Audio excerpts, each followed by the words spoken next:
પાલિકાની આરોગ્ય ટીમ સાથે રેડ કરવામાં આવી હતી। તપાસના પગલે વરાછા તાસની વાડીમાં શંકાસ્પદ પનીર ઝડપાયું હતું। 150 કિલોથી વધારે શંકાસ્પદ પનીર ઝડપાયું છે।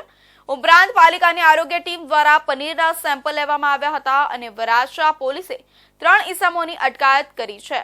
સુરત નકલી ચીજવસ્તુનું હબ બની ગયું હોય તેવું લાગી રહ્યું છે। છેલ્લા ઘણા સમયથી રૂપિયાથી લઈને સફાઈના લિક્વિડ સુધીની નકલી વસ્તુઓ સુરતમાંથી ઝડપી પાડવામાં આવી છે। ત્યારે હવે સુરતના વરાછા વિસ્તારમાંથી 150 કિલો શંકાસ્પદ પનીરનો જથ્થો ઝડપાયો છે।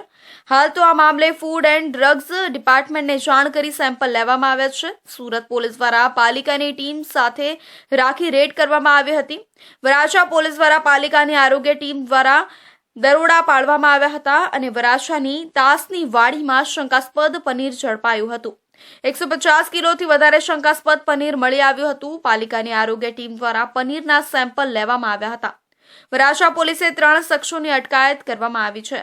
વરાછા પોલીસ સ્ટેશનનો સ્ટાફ તથા ફૂડ વિભાગની ટીમ સાથે મળી એક ડુપ્લિકેટ પનીર શંકાસ્પદ હોય તેવી માહિતી મળતા અમોએ પ્લોટ નંબર 116 દુકાન નંબર 2 તાસની વાડી AK રોડ સુરત ખાતે આવેલા છીએ અને ત્યાં પનીરનો જે શંકાસ્પદ નમૂનો લઈ અને પૃથ્થકરણ સારું પબ્લિક હેલ્થ લેબોરેટરીમાં મોકલી આપવામાં આવશે। સુરત પાલિકાના ફૂડ સેફ્ટી ઓફિસર DK પટેલે જણાવ્યું હતું કે વરાછા પોલીસ અને પાલિકાની સંયુક્ત કામગીરીમાં બાતમી મળી હતી।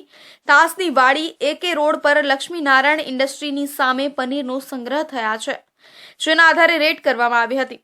જેમાં શંકાસ્પદ 150 કિલો પનીરનો જથ્થો મળી આવ્યો હતો। પનીરના નમૂના લઈ પબ્લિક હેલ્થ લેબોરેટરી મહાનગરપાલિકાને મોકલી આપવામાં આવ્યા છે, જેનો રિપોર્ટ આવ્યા બાદ આગળની કાર્યવાહી